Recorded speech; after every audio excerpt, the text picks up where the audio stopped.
Solid State Part 1, presented by G. Satyanarayan Gaud, Assistant Professor, Department of Chemistry, Dr. B.R.O. Government College, Tirchala. In this discussion, we learn about characteristics of solids, types of solid materials, and differences between them, laws of crystallography, Miller indices, calculation of interplanar distance, and symmetry of crystals. These topics we discuss in this lecture. What are the characteristics of solids? We know the differences between the solids, liquids, and gaseous gaseous states. Any substance can exist in three physical states, that is, solid state, liquid state, and gaseous state. The temperature and pressure are the important variables which fix the or which are responsible for the physical state of a substance. In the case of solids, the following are the characteristics we observe. Incompressibility, first one is, means the intermolecular distance is very less. A strong attraction forces will be there between the molecules or atoms or ions, whatever it may be. So they are incompressible. They show the rigidity in nature. Again, a strong attraction forces between the adjacent species or adjacent lattice points. They possess this character, rigidity, and mechanical strength also. And they are very closely packed. All these properties can be explained based on what? A strong cohesive forces. These are very important characteristics which is responsible for remaining characteristics. A strong cohesive forces, or we say strong van der Waals forces, or strong bonds will be present between the adjacent lattice points or adjacent particles. That's why these solids will exhibit incompressibility property, rigidity property, mechanical strength, and closely packed, and it is because of what? Strong cohesive forces. Next, you see the types of solid materials. This discussion made on only the solid materials. Solid materials are classified into two types. One is crystalline solids, second is amorphous solids. You see, any substance can be converted into crystalline or amorphous. For example, a melt of a substance is taken. If this melt of a substance is suddenly cooled, rapidly cooled, then the constant particles of that melt will be condensed and took random positions, and they will occupy the random positions. In this case, we see the formation of amorphous solids. The formation of amorphous solids will take place. Instead of it, if a melt of a substance is slowly and carefully cooled, that means condensed, now the particles will catch the definite positions, regular positions in three-dimensional fashion. This will lead to give a crystalline solids. So in crystalline solids, a regular three-dimensional arrangement of particles will be there, whereas in the amorphous solids, irregular arrangement of particles will be there in three-dimensional fashion. So solid materials are two types, crystalline and amorphous. What is the basic difference between them? The basic difference is the arrangement of particles. A regular arrangement will be observed in crystalline solids, whereas a random or irregular arrangement of particles will be there in the amorphous solids. Let me discuss about the differences between these crystalline and amorphous solids. What are the differences? Here we are observing the property and a crystalline solids and amorphous solids. Three columns are given here. You can see first one is arrangement of particles, because this is a basic difference. Regular arrangement will be there in the crystalline solids in three-dimensional fashion, whereas irregular arrangement is there in the amorphous solids. So regular three-dimensional arrangement of particles are present in crystalline solids, whereas irregular arrangement of particles in three-dimensional fashion will be there in amorphous solids. Melting points. Regarding melting points, the crystalline solid will have very sharp melting point. They will melt at sharp temperature. They will possess the sharp melting points. Whereas amorphous solids, they melt over a range of temperature. They melt over a range of temperature. So with help of these melting points, we can identify whether a given substance is crystalline or amorphous. We can identify to some extent. The crystalline solids will have the very sharp melting points, and amorphous solids will melt over a range of temperature. Next, third property is directional property. Directional property. Crystalline solids are anisotropic in nature, whereas amorphous solids are isotropic in nature. What is the meaning of anisotropic? Anisotropic means exhibiting different physical properties in different directions. Whenever the direction is changed, the particular physical property also changes. The nature of that property, we call it as anisotropic. So crystalline solids will exhibit anisotropic nature, whereas amorphous solids will exhibit isotropic in nature. Isotropic means in all direction, whatever may be the direction of measurement of physical property, the solids will exhibit same physical property value. Such property we call it as isotropic. So crystalline solids are anisotropic and amorphous solids are isotropic. You can observe here what is the reason for this. Anisotropic versus isotropic. In crystalline solids, we can see definite arrangement of particles will be there like this. Definite arrangement of particles will be there. Whenever the direction is changed, if you see this direction, in this direction the intermolecular distance is something, and if you see this direction, the intermolecular distance is changing. Means when you change the direction, the intermolecular distance will change. Because of this, the crystalline solids will exhibit anisotropic property. Means whenever you change the direction, you will get the different value for the physical property which you are measuring. So crystalline solids are anisotropic in nature. It is due to change in the intermolecular distance on changing the direction. Whereas in isotropic, whatever may be the direction, we get only the average value. Whatever may be the direction, you will get the average value. So in any direction you measure the physical property, we obtain the same value.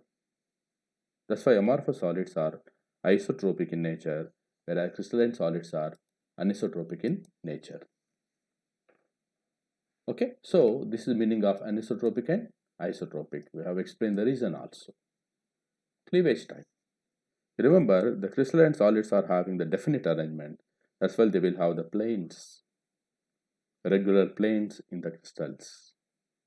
Whereas in amorphous solids, they are not having the regular arrangement, the irregular arrangement of particles are there. That's why we cannot observe the planes in them. So when you cleave the crystalline solids, a clean cleavage will be observed. It means the cleavage will take place at definite plane. Whereas here, irregular cleavage will be there, since there are no planes. This is the difference we can see. X-ray diffraction bands. The X-ray diffraction bands are produced by the crystalline solids, whereas they are not produced by the amorphous solids. Because X-rays will diffract from the planes, internal planes, which are present in the crystalline solids. That's why we can observe the X-ray diffraction bands in case of crystalline solids, but we cannot observe that in case of amorphous solids. What is the reason? Here there are no planes are not present inside it. Cooling curve. We see very smooth cooling curve will be observed in the case of crystalline solids, whereas here the amorphous solids, two breaks will be observed in the cooling curves. One is in the beginning of the crystallization process. Second is at the end of the crystallization process. Okay. two breaks will be observed in the case of amorphous solids. One is in the crystallization process, and the last one is the end of the crystalline process. We see these curves. Like this, there are the differences between the crystalline and amorphous solids. Is it? So, regular arrangement of particles, irregular arrangement of particles. Melting points are very sharp in case of crystalline solids. In case of amorphous solids, they melt over a range of temperature. Directional properties, crystallines are anisotropic, amorphous are isotropic. Cleavage type, since they are having the planes, clean cleavage is observed. Cleavage will take place at perfect planes. Amorphous solids, irregular cleavage is observed due to lack of planes. X-ray diffraction bands are produced by crystalline solids. They are not produced by amorphous solids. Cooling curve, only one very smooth cool curve is observed in case of crystalline solid. Two breaks will be observed in the case of amorphous solids. There are some differences between crystalline and amorphous solids. Next, we discuss about the laws of crystallography. Laws of crystallography. So, three laws we have to discuss here. One is law of constancy of interfacial angles.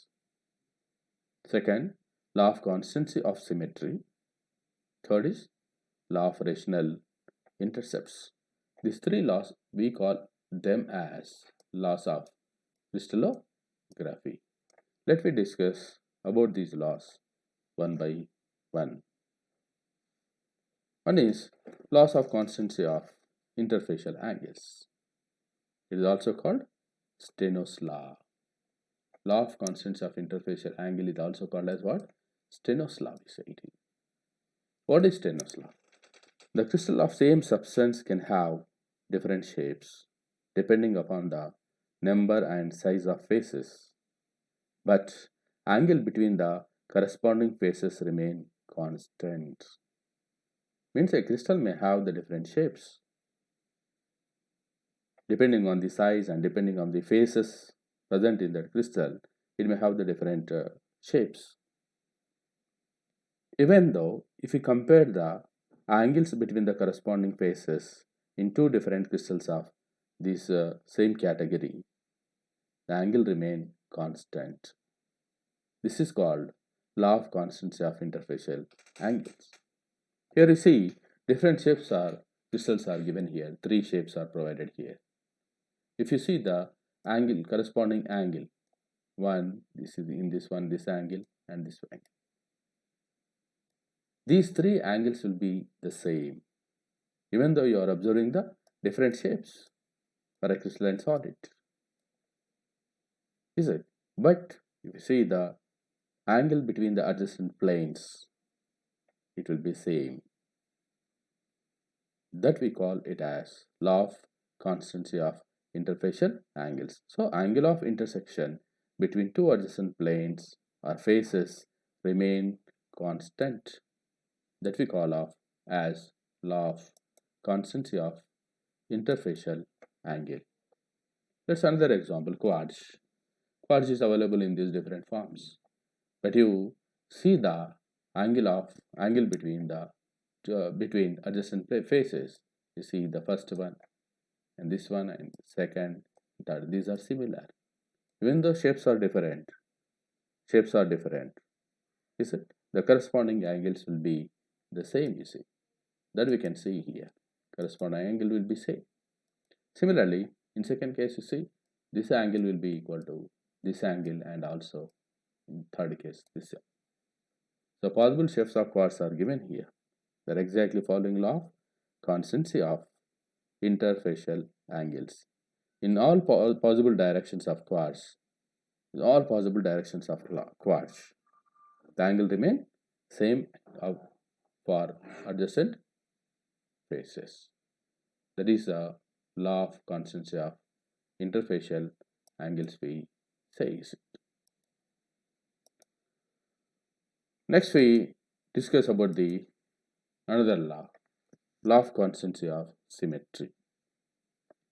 Suppose a substance is there, for example NaCl. Is it? All crystals belongs to NaCl. All crystals belongs to NaCl. All crystals belongs to a given solid substance, crystalline solid substance will have same symmetry. All crystals of one and same substance have same symmetry. That we call as law of constancy of symmetry. All crystals of one and same substance have same symmetry. That's called law of constancy of symmetry. That is, the crystals of the same substance possess the same elements of symmetry. See, the crystals of the same substance that will possess what? Same elements of symmetry. What is the meaning of elements of symmetry? Elements of symmetry is nothing but it is the total number of planes, axis, and center of symmetry present in that crystal. The element of symmetry is nothing but it is a total number of planes, total number of axis, symmetry planes, and center of symmetry of the crystal. So all crystals of one and same substance will have same symmetry. That we call it as law of constancy of symmetry. Okay, next you see law of rational intercepts. What is the law of rational intercepts? Let us see. This was proposed by Huey in 1784. The intercepts of any phase on the crystal along the crystallographic axis are either equal to unit intercepts or some simple whole numbers multiples of them. For example, in this diagram we have seen, you see, crystallographic axis means nothing but what? X-axis, Y-axis, and Z-axis. Let a plane of a crystal is intersecting these crystallographic axis like this. Along X-axis it intersecting at A, along Y-axis it intersecting at B, along Z-axis it intersecting at C. So A is to B is to C, A is to B is to C are the intercepts on different crystallographic axis. That is, we say X, Y and Z axis. Similarly, let us see another crystallographic plane.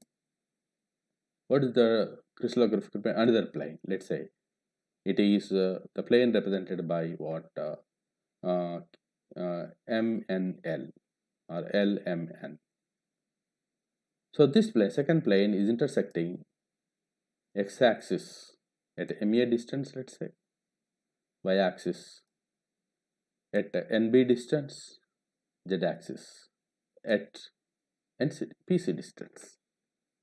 This is at MA distance, this is at NB distance, this is at PC distance. So the ratio of three intercepts on any plane along this axis now for this plane is MA is to NB is to PC. Whereas this M and P will be the integral whole numbers of, it will be the integral whole numbers or fractions, or it may be the infinity also sometimes. But these numbers will be present as integral multiples of that A, B, C. The ratio of three intercepts on any plane, let's say, any plane along the axis X, Y, Z are MA is to NB is to PC. What are A, B, C? A, B, C are nothing but the basic intercepts, the unit intercepts we say, along x-axis, y-axis and z-axis of a plane. Another plane we are considering, and this plane is making the intercepts on x-axis as MA, y-axis as NB, z-axis as PC. So if you calculate this M, N, C, P, there will be an integral multiples of that A, B and C. That we call law of rational intercepts. It was proposed by Huey in 1784. You can understand this very easily. Okay. Next, is it okay? Yes. Let me see the examples. If the intercepts made by the face of three axes on standard axis are A and B and C, A always for x-axis, this is z-axis, and x-axis, y-axis, and z-axis. Along x-axis, a plane is making intersection of A. Similarly, that plane is intersecting the y-axis at B distance, z-axis at C. Now, any other face. Now we are observing some other plane, which is intersecting that x, y, z axis. For example, a new plane we are represented by x is to y is to z. Now it is equal to HA is to KB is to LC. HA is to KB is to LC. So if you calculate the H is to K is to L, that will be the integral multiples of the quotients of A, B, and C. That we call it as what? Law of rational intercepts. So here H, K, and L are simple integers. Okay. Next you see the H, K, L are called as what here? V's indices. They are called as V's indices. The V's indices are nothing but they represent the distance of intersection of a plane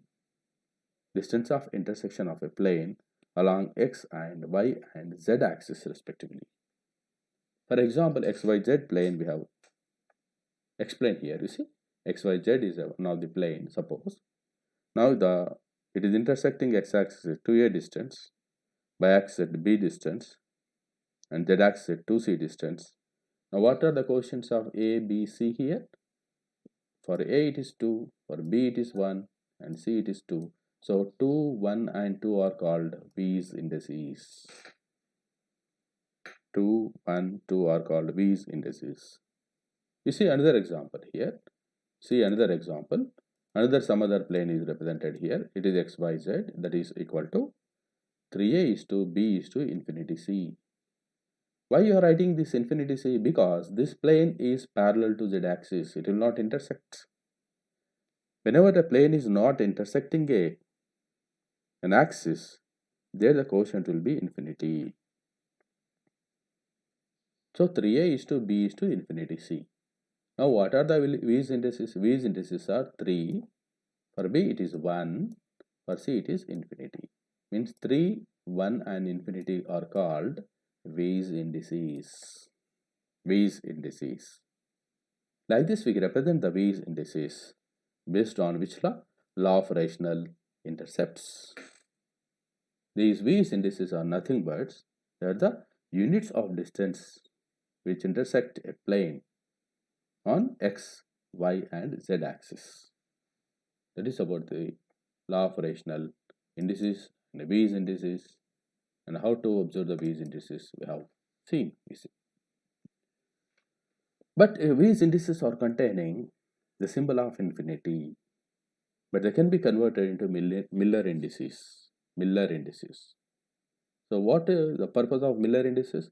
The Miller indices will describe the plane of a crystal. These indices also describe the plane of crystal, but it can be also represented in the form of Miller indices. The Miller indices describes the plane of a crystal. How to calculate the Miller indices? Just we calculate the reciprocals of the V's indices. Reciprocal of the V's indices, the first step. What is the second step? Means here you see we are converting the V's indices into Miller indices. How it is? 1. You identify the V's indices. First step. Second, you write the reciprocals of the V's indices. Reciprocals of the V's indices. Third one, you convert those reciprocals into an integers. That gives a Miller indices. Let us see this example. A plane is represented by A is to 2, B is to 3C. So what are the Miller indices? 1, 2, 3. They are the V's indices. 1, 2, 3 are the V's indices. In order to convert these V's indices into Miller indices, we calculate the reciprocal. What is the reciprocal? 1 means 1 by 1 is 2. 2 means 1 by 2 is a reciprocal. For 3, 1 by 3 is a reciprocal. Now we want to convert this into integers. In order to convert this into integers, we calculate the LCM. What is the LCM of these? 2 into 3, 6. So you multiply each fraction with 6. So we'll get what? 6 is to 3 is to 2. Means you multiply it by 6. There also you multiply it by 6. And 6 you can see is it. So 6 is to 6 by 2 means 3 is to 6 by 3 means 2. So 6 is to 3 is to 2 are the Miller indices of what? 1, 2, 3 B's indices. Like this we can calculate the Miller indices with the help of B's indices. Just you have to identify the B's indices is the first step. Write the reciprocal, second step. Convert them into the integers by calculating LCM is the third step, is it? Next you see another example. A plane is there. The plane is parallel to z-axis. A plane is parallel to what? Z-axis. And intersecting x-axis at 2a distance and y-axis at b distance. A plane is parallel to z-axis and intersecting x-axis at 2a distance and y-axis at b distance. What are the B's indices? So you are writing in the is to what in the form of x is to y is to z. X means it is 2a intersecting at 2a distance. Y-axis at b distance, that's y is to b. But this plane is parallel to z-axis. That's why you're writing what? Infinity c. So what are the B's indices you see? 2 is to 1 is to infinity. They are the B's indices. Now you are converting that into Miller indices by taking reciprocals. 1 by 2 is to 1 by 1 is to 1 by infinity. So 1 by 2 is to 1 by 1 into 1 by infinity means you calculate the LCM. Here the 1 by infinity is nothing but what? 0. Remaining 2 is the LCM. So that it gives 1 is to 2 is to 0. In case of Miller indices, if 0 is there, you remember that plane is parallel to that particular axis. Here Z, in case of Z Miller indices, 0 is there, means this plane is parallel to Z axis. Next you see the another example here, you see the dimensions of planes are given here. Okay, dimensions of planes are given. The second problem we are observing is what are the dimensions of planes? It is 2a is to minus 3b is to minus 3c. Means the plane is intersecting x-axis at 2a distance, y-axis towards negative side, minus 3b distance, z-axis at minus 3c distance is also towards negative axis. Then find the Miller indices. So what are the B's indices? The B's indices are, this is wrong, is it? The B's indices are, based on this you see 2 is to minus 3 is to minus 3. You are calculating the reciprocals is 1 by 2 is to 1 by minus 3 is to 1 by minus 3 again. Okay, what is the LCM? LCM is 6. You multiply by 6 each and every one. So 6 by 2 means 3. 6 by minus 3, we write bar 2. Again 6 by minus 3 bar 2. Wherever the negative axis is there, you represent that with bar sign. You write a bar sign on that number of Miller indices. Like this, in Miller indices, if we observe 0, that means the plane is parallel to that particular axis. If Miller indices is 0 along x-axis, Miller indices of x-axis is 0 means the plane is parallel to x-axis. Miller indices of y-axis is 0 means the plane is parallel to y-axis. Like that. If the intersecting points are the negative sign in Miller indices, when you are converting that into Miller indices, you have to write bar on that numbers. That you remember. So it's very easy to convert these indices into Miller indices. They are the examples given to you. Let's observe some planes and let me see the Miller indices. Now we are observing this plane, this particular plane. Okay. Now this particular plane is, did you see the intersecting points? What are the intersecting points? We are saying this is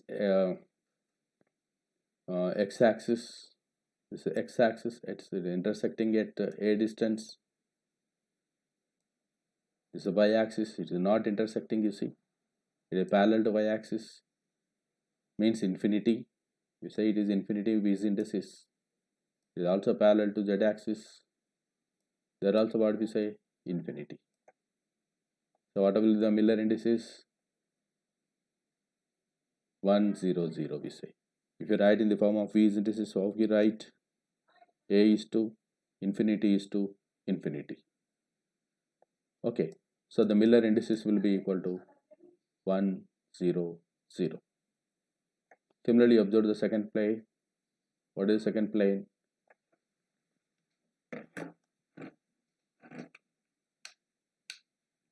The second plane is, the second plane you can observe here.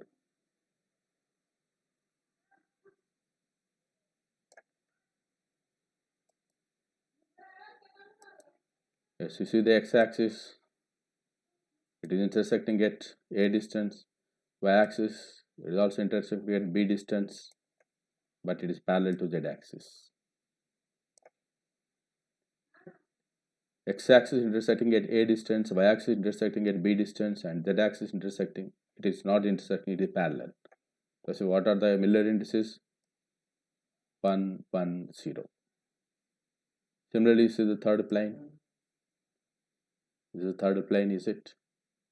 Now you observe the intersection distances on different planes. X-axis intersecting at a distance, y-axis intersecting at b distance, and this is at c distance. So what are the Miller indices? A is to B is to C means 1 is to 1 is to 1, or 1, 1, 1 are the Miller indices. Like that, we can identify the Miller indices of a plane very easy with the help of the diagram also. We can identify that Miller indices. Similarly, observe some more examples. Again, you see same as already we have discussed this, is it? So this is a plane where the plane is intersecting x-axis at a distance, but it is parallel to y-axis and z-axis, means not intersecting. So what will be the Miller indices? 1, 0, 0. Here you observe this plane, which is represented in blue color. Now you see it is not intersecting the x-axis, not intersecting the y-axis, but it is intersecting the z-axis. Or you see, this is based on the given convention. It is x-axis. Let's say it is y-axis and z-axis. Yeah. Now you see, it is not intersecting the x-axis, not intersecting the z-axis, means regarding the x and z, it will be 0 because it is parallel to x and z axis, and it is intersecting y-axis at b distance, means what are the Miller indices? 0, 1, 0. What are the V's indices? How can you write it? It is infinity A is to B is to infinity C. Infinity A is to B is to infinity C. Again, you see the third example. This is a plane, blue color plane. Now you see x-axis. We are saying the y-axis means it is not intersecting, it is parallel, and z-axis it is intersecting at c distance. Let's say. So what are the V's indices? Infinity A is to infinity B is to C. So what are the Miller indices? 0, 0, 1, because it's only intersecting z-axis. Okay, next you see the second one, this one. It's a plane. X-axis as it is intersecting, y-axis it is intersecting at b distance, but it is parallel to z-axis, not intersecting. That's why what are the Miller indices? Before that, what are V's indices? A is to B is to infinity C. You convert that into Miller indices, what we get? 1, 1, 0. Okay, next you see this example. X-axis it is intersecting, y-axis not intersecting, but it is intersecting the z-axis. Okay, then x-axis is intersecting, that's why it is 1, 0, 1, means it is intersecting only x and z-axis. This is the x-axis, whereas this is a y-axis, and this is a z-axis. Now you see this example now. It's a plane, it's represented in blue color. Yes, x-axis not intersecting, y-axis it is intersecting at a b distance, suppose b distance, z-axis again it is intersecting. So what are the Miller indices? 0, 1, 1. It is intersecting only y and z-axis. Next, another example here you see, it is a triangular plane. It is represented by triangle like that. Intersecting x-axis, intersecting y-axis, also z-axis. So it is 1 is 1, 1, 1 Miller indices. That is, these Miller indices represent that plane 1, 1, 1. We call it as 1, 1, 1 plane. Similarly, this, is it intersecting the x-axis? Yes, it is intersecting the x-axis, but towards negative axis, intersecting the y-axis. Is it? Next, z-axis you can also see, z-axis. So it is intersecting the x-axis towards a negative side, whereas y and z-axis toward positive. That's why we call it as minus 1, 1, 1. Similarly, you can see it is not intersecting the x-axis, but intersecting the y-axis towards negative side. Here you can see this negative side, and it is intersecting the z-axis. It will intersect the z-axis also. So we call it as 0, bar 1, 1. Like this, we represent the Miller indices of the different planes. The planes are represented by Miller indices. So we can calculate the interplanar distance in a crystal system. If you know the Miller indices you remember, they are represented by HKL. HKL. See, for example, they are the Miller indices of that plane. Mean H is 1, K is 0, L is 0. They are the Miller indices of second plane. H is equal to 0, K is equal to 1, and L is equal to 0. Here Miller indices is 111. Means H is equal to 1, K is equal to 1, L is equal to 1. Like that, the Miller indices are represented by HKL convention. So in order to calculate the interplanar distance, we use this formula. What is that formula? You can see 1 by d square HKL is equal to H by A square plus K by B whole square plus L by C whole square. What is D? D is nothing but interplanar distance. Interplanar distance. What are HKL? HKL are the Miller indices of that plane. Here D is the interplanar distance. That is the interplanar distance which are between the planes which are present in adjacent positions, side by side positions. It is the interplanar distance. Where HKL are the Miller indices. What are ABC? ABs are the nothing but intercepts on x-axis, y-axis and z-axis respectively. A is the intercept on x-axis by that plane, B is the intercept of y-axis by that plane, C the intercept of z-axis on z-axis by that plane. So like this, HKL are the Miller indices, whereas ABC are the dimensions of the unit cells. We say it is ABC are the dimensions of the unit cell also. Means in a given unit cell, we can calculate the interplanar distance with help of this formula. 1 by d square HKL is equal to H by A power 2 plus K by B power 2 plus L by C power 2. For example, you see cubic cell is there. In case of cubic cell, what we write it? A is equal to B is equal to C. We write A is equal to B is equal to C. Let's substitute in this formula. So 1 by d square HKL. So A, B, C. Here A, B, C all are equal. So we can substitute A instead of all these. So H by A power 2 plus K by A power 2 plus L by A power 2. Means what is DHKL? DHKL will be equal to A by h square plus k square plus l square power half. In a cubic system, DHKL can be calculated like this. Means if you know the Miller indices of that plane in a cubic cell, so that you can calculate the interplanar distance by this formula. What is that formula? In case of cubic cell, DHKL is equal to A by under root h square plus k square plus l square. Similarly, you see the second example. What is the second example? In the case of tetragonal system. What is tetragonal system? Here in the tetragonal system, A is equal to B and not equal to C. This type of system we call it as tetragonal system. A is equal to B, not equal to C. So in this case, 1 by D is equal. Now you see the basic principle.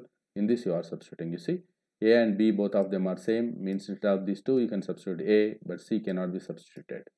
It will be taken as it is because A is equal to B, not equal to C. So h by A power 2, k by A power 2 plus L by C power 2. By substituting the Miller indices and intercepts of the plane on different axes, this formula, you can calculate the interplanar distance in that unit cell. Similarly, you see in the case of orthorhombic system. What is orthorhombic system? In that the dimension will be A is not equal to B is not equal to C. So what is the formula? Again same will be retained here. 1 by D square HKL is equal to h by A power 2 plus k by B power 2 plus L by C power 2. Like this, we can calculate the interplanar distance by substituting h, k, l, that is the Miller indices of the plane, and A, B, C. They are the intercepts of the plane on x, y, and z axis respectively. This is a formula to calculate the interplanar distance. Let me discuss about the symmetry of crystals. What is the symmetry of crystals? Among the various type of symmetry elements, these following are the most important. They are plane of symmetry, axis of symmetry, and center of symmetry. The first one, plane of symmetry, axis of symmetry, and center of symmetry. Let me discuss about these symmetry elements of the crystals in detail. First, a plane of symmetry. What is the meaning of plane of symmetry? An imaginary plane which can divide a crystal into exact two parts which are a mirror image to each other. The type of plane we call it as plane of symmetry. Means this imaginary plane is dividing an object into two identical parts. These parts are, how they are? They are mirror image to each other. The type of plane is called plane of symmetry. So when an imaginary plane can divide a crystal into two parts such that one is the exact mirror image of other, then the plane is called plane of symmetry. Let me see how many plane of symmetries are there in a cubic system. We are discussing about the cubic system, cubic unit cell, let's say. In the case of cubic system, we observe this. 6 faces will be there and 12 edges will be there. 6 faces and 12 edges. Let me see the planes which are passing through two opposite faces. Whenever a plane is considered, you see 2 faces will be covered. How many faces are there for a cubic unit cell? It will be 6 faces. Okay, so like that you can see 3 plane of symmetries which are passing through the opposite faces. 6 faces, 2 faces will be covered by one plane. Like that 3 plane of symmetries will be there. These planes are passing through opposite faces. Similarly, 12 edges are there. 12 edges. Among these 12 edges, 4 edges will be covered at a time. You can see this edge 1 and the second and third and fourth. 4 edges will be covered by one plane. Like that, how many? You can see how many. Here edges means only 2 edges will be covered at a time. Only 2 edges. Only 2 edges will be covered at a time. Like that, how many edges are there? 12 edges are there. So that we can see 6 plane of symmetries. This plane of symmetry, which is passing through the edges, will be in 6 number. As you can observe here, is it? Okay, so it is passing through these opposite faces, one. Similarly here, second, it is intersecting these two faces, let's say. Third one, intersecting this three faces, like that is 3 faces. So 12 adjustments, we can see 6 plane of symmetries. So total here 3 plane of symmetries which are passing through opposite faces. Here 6 plane of symmetries which are passing through edges which are present in the diagonal relation. So total plane of symmetry in the case of cubic crystal system will be 9.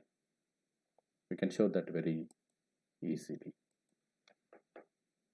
Next we see axis of symmetry. What is axis of symmetry? It is an imaginary line about which the crystal may be rotated such that it presents the same appearance more than once during the complete revolution with respect to that line. That is called as what? Axis of symmetry. Means if you rotate an object with respect to that axis, it presents the same appearance more than once. For example, if you rotate it by 90 degrees, you are rotating through what? 360 degrees. For each 90 degrees, suppose if you are observing the same appearance, we say that is C4 axis. So axis of symmetry will be represented by Cn. Cn is given by like this, you see, Cn axis. Means 10 times we will observe Cn, we write it. Cn is equal to, how can we represent it? How many degrees you are rotating? Suppose you are rotating by 360 degrees. 360 degrees you are rotating. During that, for example, for each 90 degrees you are observing, this is 360 by theta. Same appearance. How many times we appear? It gives the same appearance 4 times it gives. That's why we say it is C4 axis. N will be calculated by X. N will be calculated by, what is the formula? 360 degrees by theta. Instead of that, let you write theta. 360 divided by theta. By substituting this theta value, we can calculate C4. That is N value. Suppose if you are rotating an object by 360 degrees, during that, for each 120 degrees, you are observing the same appearance. Now, what will be that axis, we say? Now, you calculate N. What will be N? You are rotating how many degrees? 360 degrees you are rotating. For each 120 degrees, you are observing the same appearance. Like that, N will be 3, means it represents C3 axis. Like that, we can assign the axis. Okay. Now, you see the number of axis, symmetry axis present for a cubic system.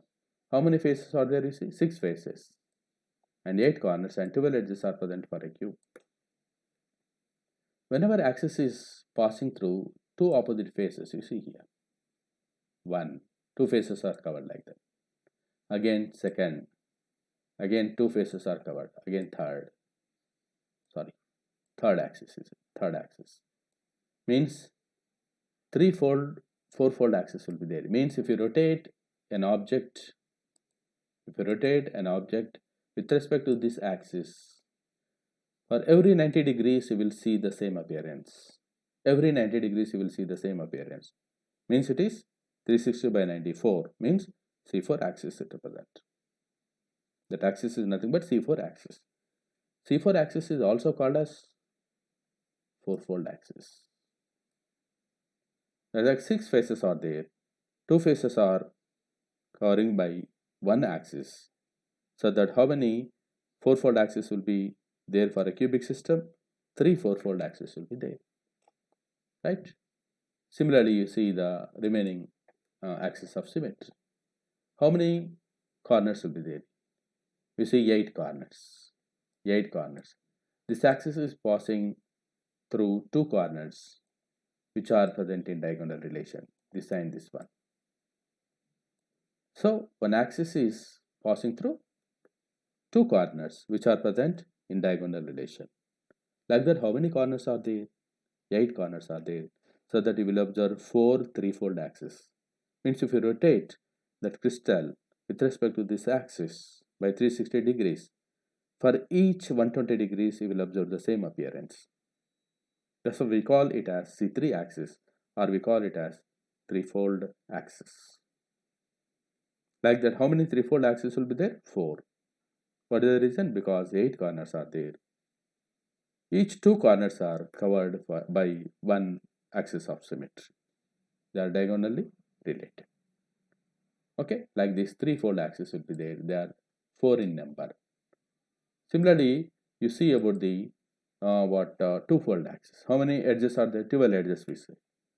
Now, the axis of symmetry is passing through the centers of edges. These edges are again present in the diagonal relation.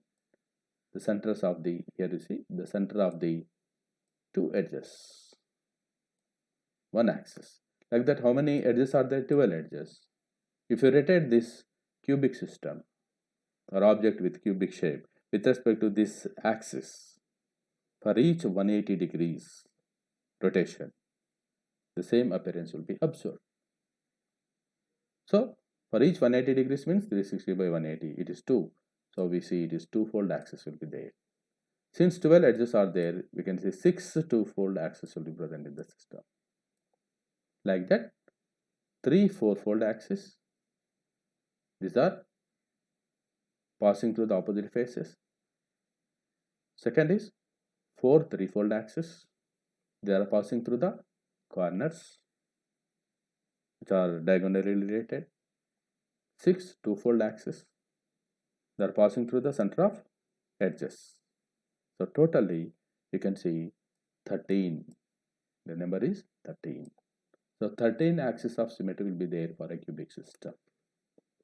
13 axis of symmetry will be there for a cubic system. Very easy to remember. You see, 3 into 4, 12.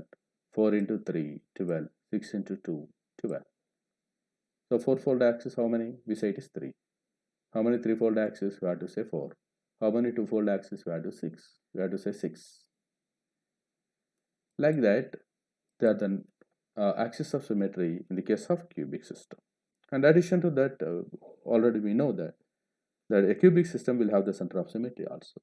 What is meaning of center of symmetry? It is a point. It is the center of the body. The point in the center of the body. If you draw a line, to intersect the surface of that body in two opposite faces, it will intersect at the same distance. Means a point that any line drawn through it intersect the surface of the crystal at equal distances at both sides.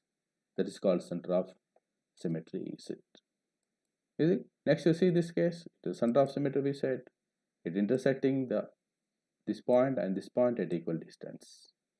Similarly, the center of symmetry intersecting this A, intersecting at this B at the same distance. So it is a point that any line drawn, suppose if you draw any line to this line will intersect the surface. This is the surface, is it? That is the surface. It intersect the surface at equal distance at both sides. That is called center of symmetry. So how many center of symmetry will be there for an object? Only one here. Like that, you can calculate the total number of symmetry elements for cubic system. You see, a cubic system will have the 6 faces, 12 edges, 8 corners, that we know. Regarding the axis of symmetry, 3 fourfold axis, 4 threefold axis, 6 twofold axis. Next plane of symmetry is 9 planes will be there. 9 planes will be there. Is it plane passing through the opposite faces, planes passing through the edges. And center of symmetry is 1. If we calculate this sum of these, 3 plus 4 plus 6 plus 9 plus 1, how many total? Total will be equal to 23 symmetry elements. Okay, they are the total number of symmetry elements in the case of Q. Thank you.